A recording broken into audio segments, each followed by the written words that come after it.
Buongiorno, le principali notizie. Approvato dal Consiglio dei Ministri il decreto, il Governo stanzia 350 milioni di euro per i danni del ciclone Harry e 150 milioni per la frana di Niscemi. Via libera anche il taglio delle bollette per le famiglie fragili e per le imprese. E intanto a Niscemi sono iniziate le verifiche dei vigili del fuoco negli edifici più a rischio con l'aiuto dei droni. Gli alunni di una scuola di Catania donano quaderni e penne. Caltanissetta, arresti domiciliari per il deputato regionale Michele Mancuso di Forza Italia nell'inchiesta sui fondi per gli spettacoli. L'accusa di aver favorito l'assegnazione di finanziamenti pubblici in cambio di denaro. Gestione illegale di rifiuti a Palermo, scoperta sferracavallo di scarica abusiva con 70.000 kg di materiale anche pericolosi, smantellata banda, 7 misure cautelari.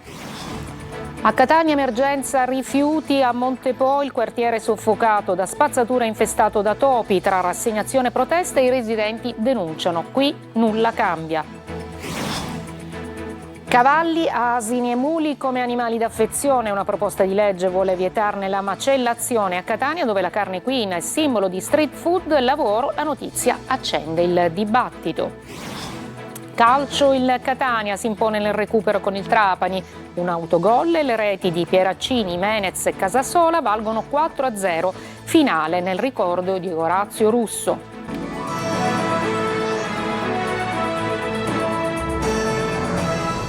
Buongiorno, eccoci, benvenute e benvenuti. E dunque in primo piano una notizia appena arrivata di cronaca di un morto ed un ferito grave. Il bilancio di uno scontro tra un'auto e una moto avvenuto nella frazione di Giaconia in territorio di Belpasso, alla periferia di Paternò, nel Catanese. Ancora poco chiare le cause dello scontro, che purtroppo si è rivelato mortale per uno dei due motociclisti, un 24enne di Catania. Grave l'altro motociclista, trasportato in ambulanza al pronto soccorso dell'ospedale Cannizzaro. Illesa la donna che era alla guida dell'auto, però che è ancora sotto shock. Adesso andiamo a Palermo perché i finanzieri hanno arrestato un imprenditore indagato per aver sottoposto i propri dipendenti a condizioni di sfruttamento. Due i denunciati dalla compagnia anche di Partinico, e dunque il datore di lavoro, il rappresentante legale della società coinvolta e un suo stretto collaboratore per sfruttamento del lavoro e estorsione. L'indagato principale amministra una società attiva nel settore della lavorazione e confezionamento di prodotti ortofrutticoli, e così si è fatta luce su un sistema di abusi, su violazioni per retribuzioni e decurtate del 50%. I lavoratori sarebbero stati anche costretti a prelevare in contanti parte del loro già esiguo stipendio per restituirlo al datore di lavoro. Adesso andiamo ai fondi che arrivano di protezione civile per il ciclone Harry e la frana di Niscemi. Ecco cosa ha deciso ieri il Consiglio dei Ministri. Manlio Viola.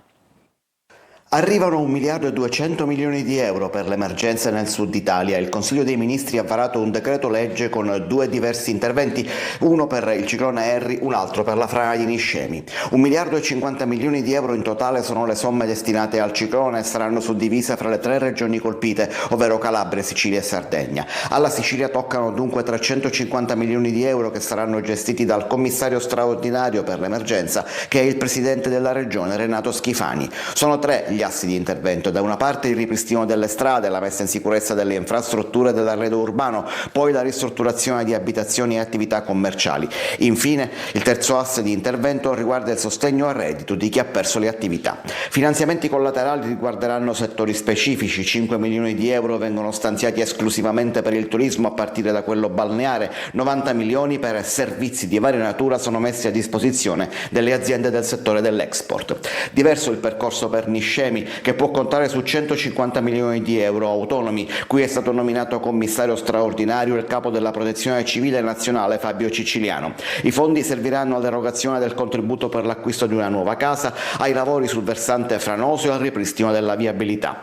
Nella norma previste anche deroghe e semplificazioni nel settore ambientale. Finanziamenti collaterali permetteranno la sospensione di tasse e contributi, il sostegno al reddito dei lavoratori privati e autonomi, oltre a quelli commerciali.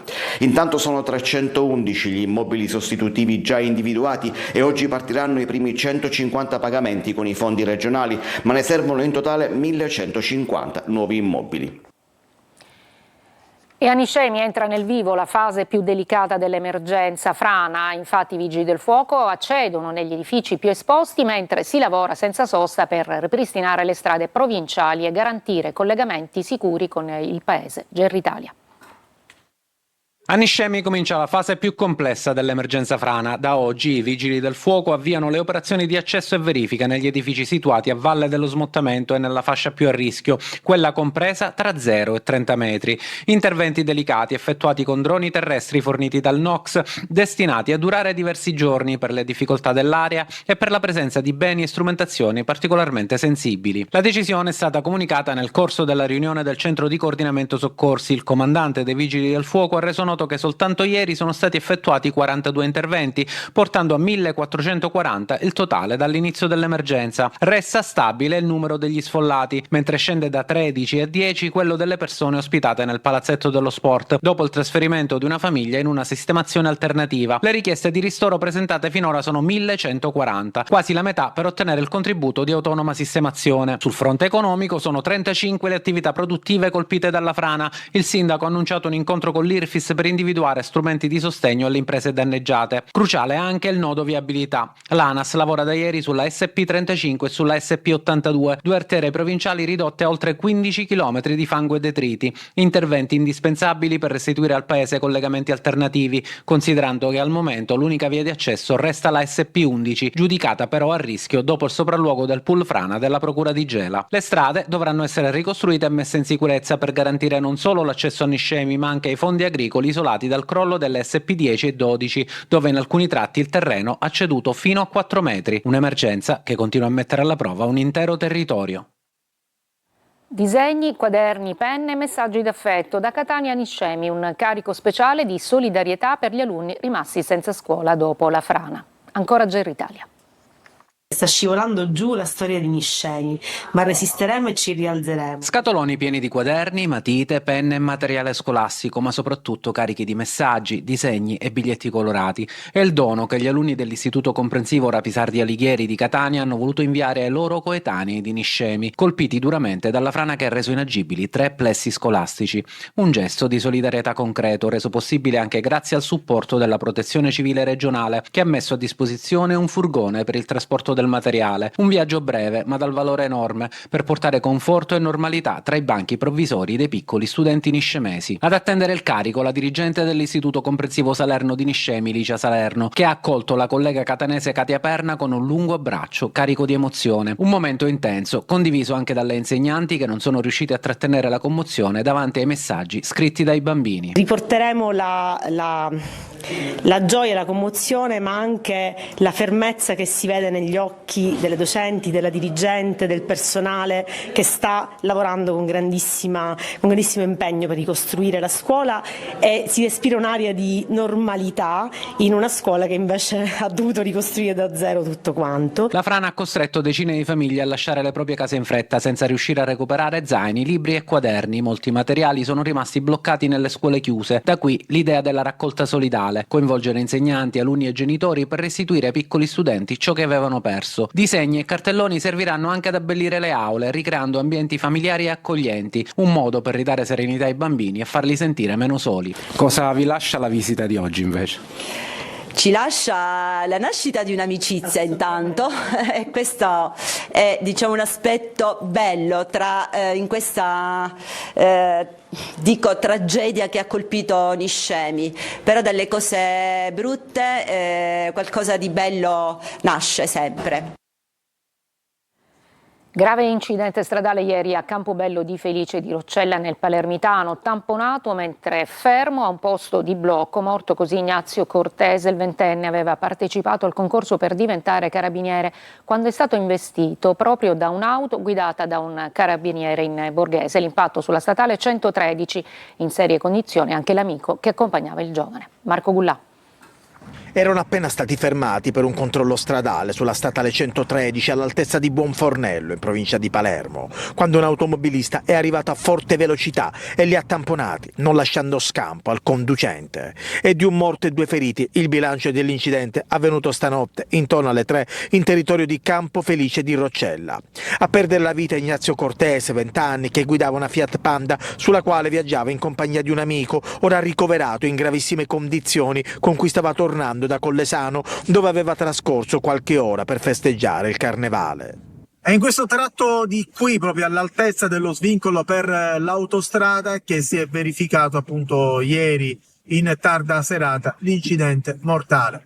Secondo una prima ricostruzione, Cortese stava percorrendo la statale in direzione Palermo quando una pattuglia dei carabinieri non lontano dallo svincolo autostradale di Buonfornello gli avrebbe intimato di fermarsi per un accertamento di routine. Mentre il giovane automobilista si trovava fermo in corsia d'emergenza, un'altra auto, una Mercedes guidata da un carabiniere fuori servizio, ha tamponato la Panda del 20enne che aveva appena consegnato i propri documenti. L'impatto è stato violentissimo. Sul posto sono intervenuti i sanitari del 118 che hanno provato a rianimare l'automobilista, ma per lui non c'è stato nulla da fare. Svolta nell'inchiesta sugli spettacoli che coinvolge la politica regionale agli arresti domiciliari, il deputato dell'Ars di Forza Italia Michele Mancuso. L'indagine riguarda presunti favori legati a fondi pubblici per eventi nella provincia di Caltanissetta. I dettagli nel servizio di Rita Cinardi. 12.000 euro in 3 tranche per sbloccare quasi 100.000 euro di fondi pubblici destinati agli spettacoli nel Nisseno. È questa l'ipotesi al centro dell'inchiesta che questa mattina ha portato agli arresti domiciliari il deputato regionale di Forza Italia Michele Mancuso. La squadra mobile di Caltanissetta ha eseguito l'ordinanza del GIP che dispone i domiciliari anche per il suo braccio destro Lorenzo Tricoli. Per 12 mesi invece non potranno operare nel settore dell'intrattenimento e dell'organizzazione di eventi i rappresentanti dell'associazione Gente Emergente, Ernesto Emanuela Trapanese e Carlo Rizzioli, tutti nipoti di Lorenzo Tricoli. Secondo l'accusa, il denaro sarebbe stato consegnato a Mancuso per favorire l'associazione nell'ottenimento di 98.000 euro stanziati con una legge regionale dell'agosto 2024 per spettacoli in provincia di Caltanissetta. Agli altri indagati viene contestata anche una presunta truffa aggravata. Nella rendicontazione sarebbero stati inseriti costi fittizi per 49.000 euro ai danni della regione siciliana. Il 22 gennaio gli indagati erano stati interrogati prima della decisione sulle misure cautelari, ma le loro spiegazioni non hanno superato, secondo il giudice, i gravi indizi raccolti. Il 3 febbraio il Tribunale del Riesame aveva restituito le somme sequestrate, ritenendo però sussistenti gli indizi e motivando la decisione solo con l'assenza del rischio di dispersione del denaro. Più di 70.000 chili di rifiuti pericolosi avevano trasformato un terreno agricolo in una discarica abusiva, con tonnellate di materiali stoccati senza alcuna autorizzazione. 7 le misure cautelari a Sferracavallo nel Palermitano. Desiree Ferlito. Blitz contro il business dei rifiuti illegali a Sferracavallo, nel Palermitano. Avevano trasformato un terreno agricolo in una discarica abusiva con tonnellate di materiale pericoloso stoccato senza alcuna autorizzazione. Il nucleo operativo di polizia ambientale della Guardia Costiera, coordinato dalla DDA, ha eseguito un'ordinanza di misure cautelare nei confronti di 7 persone, indagata a vario titolo per inquinamento ambientale, traffico illecito di rifiuti, invasione di terreni ed edifici e violazione di sigilli. Il GIP ha disposto il sequestro preventivo di 6 automezzi e l'interdizione professionale per 1 anno per il presunto vertice dell'organizzazione. L'indagine, avviata nel febbraio del 2024, ha portato alla scoperta di un'area agricola privata di circa 300 metri quadrati, occupata abusivamente e trasformata in un'impresa illegale. All'interno gli investigatori hanno trovato tonnellate di rifiuti accumulati senza alcuna autorizzazione e in violazione delle norme ambientali. Oltre 250 gli ingressi accertati nel sito, un'organizzazione che ha permesso la movimentazione e la gestione di oltre 70.000 kg di materiale, garantendo un enorme profitto agli indagati.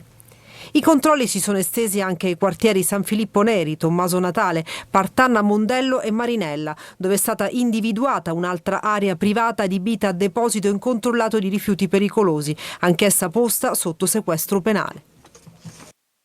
Catania, spazzatura e quartiere infestato dai topi. Siamo stati a Montepo, dove i residenti denunciano degrado e scarsa considerazione degli enti pubblici. Tonino De Mana. Un quartiere Montepo invaso da topi e spazzatura. Eloquente il cartello che leggiamo insieme: non buttare la spazzatura, cercare di essere civili, topi e scarafaggi sono di casa. Ed in effetti è proprio così. Sono di casa e nelle case, ma soprattutto nelle strade, ricoperte di spazzatura a Montepo. E rieccoci in questo quartiere di Catania non lontano dal centro, ma distante anni luce per attenzione e considerazioni. Da queste parti molti sono rassegnati, tanti vedono telecamere e microfono, ma preferiscono stare in silenzio. Frase ricorrente: tanto non cambia nulla. E c'è chi si batte e non perde la speranza. Non vorrei che siamo in un quartiere e non si fa niente. Se siamo in via Etnea, in qualche piazza o in qualche via prestigiosa, si interviene subito. Il nostro quartiere è abbandonato. E vedo dei topi che sono grossi così, è un vero schifo proprio, non se ne può più. Ho saputo che hai un hobby, fai video di cosa? Dei topi, certo. Infatti l'ho fatto vedere qui all'amico Peppe poco fa apposta per... abbiamo immortalato il momento. Ti senti di mandare questo video al sindaco Trantino? Certo che mi sento. E che cosa scriveresti? Scriverei sicuramente di fare qualcosa, perché voglio dire, qui comunque sia ci sono anche tanti bambini. Il video del topo nel mastello giallo è stato invece girato da alcuni ragazzi, come ammette questo residente. E questa è una brutta immagine da vedersi. Diciamo, siamo lasciati molto a noi stessi. Spazzatura, insetti e topi, roba da terzo mondo, altro che città a vocazione europea. Adesso a Canicattì nell'Agrigentino, singolare protesta per denunciare lo spreco di acqua e al contempo rubinetti a secco. C'è chi pesca, pensate, sull'asfalto allagato. Sentiamo Davide Sardo. A Canicattì si pesca sull'asfalto. In via Regina Elena la protesta contro la crisi idrica diventa simbolica. Dove l'acqua manca nei rubinetti, abbonda invece dentro una buca in mezzo alla strada. Un cittadino esasperato si presenta con un bastone usato come canna da pesca, un piccolo retino e persino un'esca, una bottiglietta di plastica legata al filo. Seduto davanti alla grande pozzanghera, tra auto e passanti incuriositi, simula una vera battuta di pesca nell'acqua stagnante di una perdita mai riparata. Un gesto ironico ma carico di rabbia. Mentre in città continuano turnazioni e disagi, qui l'acqua scorre e si spreca ogni giorno. Sindaco, presidente, consiglieri, vice sindaco, non lo so, qualcuno ha la possibilità di prendere. Facciamo farci la sopra di mattina, prendi il venuto di qua alle 10, venuto di qua, prendi la pesce, perché visto che l'acqua è aperta, noi l'acqua non c'è la bonza d'acqua, dove siamo vicino alla Regina Elena 23, abito io, vicino ai leader. Impossibile, faccio un appello ai cittadini, dove siete vedete la buca di acqua, facete come siamo io. Non facciamo sciopero di rivoluzione, no, faccio un'attenzione all'amministrazione comunale. Svegliatevi, non siete capaci di ordinare ai cittadini Canicattì dei dati di emissione. Un gesto provocatorio che accende riflettori su una ferita aperta della città. I residenti chiedono risposte e interventi immediati, perché qui non è solo una buca piena d'acqua, ma è il simbolo di un'emergenza che da troppo tempo resta irrisolta. Ci fermiamo una breve pausa, poi la polemica sulla proposta di legge che vuole vietare la macellazione dei cavalli.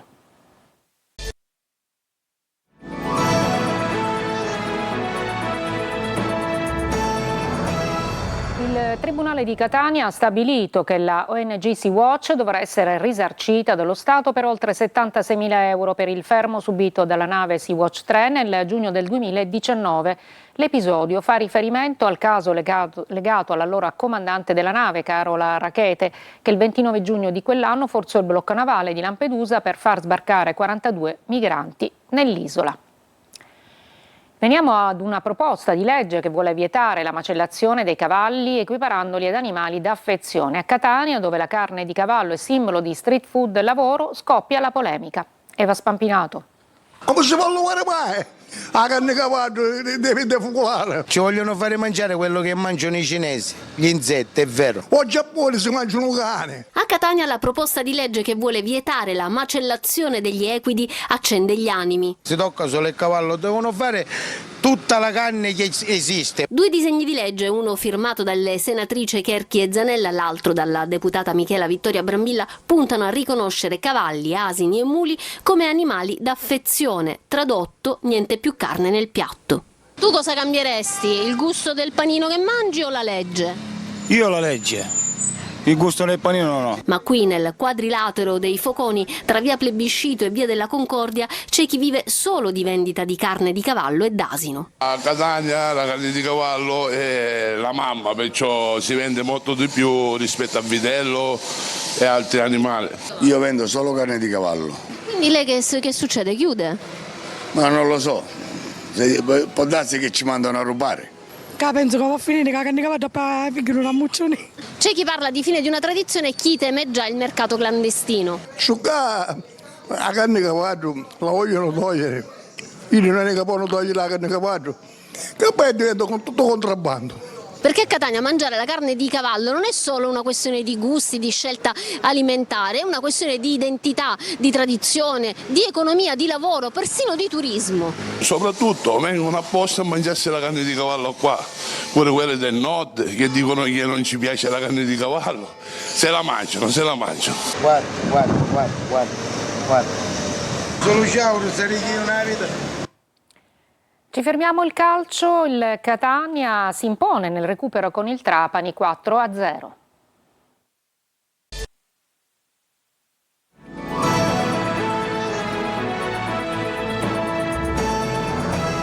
Eccoci al calcio, il Catania si impone nel recupero con il Trapani, un autogol, le reti di Pieraccini, Jimenez e Casasola valgono il 4-0, finale nel ricordo di Orazio Russo. Marco Carli. Il Catania torna a vincere e dedica i 3 punti ad Orazio Russo. Il suo ricordo accomuna tutti al Massimino. La commozione è palpabile, il video con le immagini di Orazio sul tabellone dello stadio, una grande maglia rossa-azzurra con il numero 7, i cori e l'applauso scrosciante. La partita. I rossazzurri partono bene, trascinati da Casasola. Da una disattenzione difensiva per poco non ci scappa il gol dei Granata, Forte conclude dalla distanza, provvidenziale, una deviazione in angolo. La gara a ritmi elevati, con occasioni da una parte e dall'altra. Lunetta cross e pesca da Ausilio al limite dell'area piccola, stop e tiro al lato. E l'anticipazione del gol etneo, Casasola scappa ancora sulla destra, sul suo cross Pirrello per anticipare Forte mette nella propria porta, Catania in vantaggio. I rossazzurri vanno subito vicini al raddoppio, questa volta il cross arriva dalla sinistra, Lunetta riesce a deviare e manda sulla traversa, ma l'appuntamento con il raddoppio è rinviato solo di poco. Da Ausilio su angolo serve Quaini che lascia partire uno spiovente dalla destra, Pieraccini interviene di testa, Galeotti fa un miracolo, ma non può nulla sulla successiva conclusione sempre di testa del difensore, 2-0. Il Trapani prova a ricucire la distanza, Stauciuk in rovesciata riesce a servire Forte che da 2 passi manda al lato. Nella ripresa Catania sul velluto con il pubblico del Massimino che scopre Ponsi, autore di 2 assist. L'esterno ex Modena che ha rilevato Donnarumma riceve da Bruzzaniti e serve benissimo Jimenez che va in gol. Bellissima azione dei rossazzurri che si portano sul 3-0 e che si ripetono qualche minuto dopo. Jimenez trova ancora Ponsi che manda in mezzo, velo di Rolfini, arriva Casasola che va meritatamente in gol. Grande partita la sua, con dedica ad Orazio Russo dopo la rete. Il Catania vince 4-0, interrompe la miniserie negativa, si porta a -5 dal Benevento e a +6 rispetto alla Salernitana, con la costante della porta chiusa di Dini al Massimino. I rossazzurri riprendono la strada interrotta, adesso serve continuare a correre anche nel segno di Orazio Russo. È tutto per questa edizione, vi ricordo la prossima alle 14, grazie per l'attenzione e buona giornata.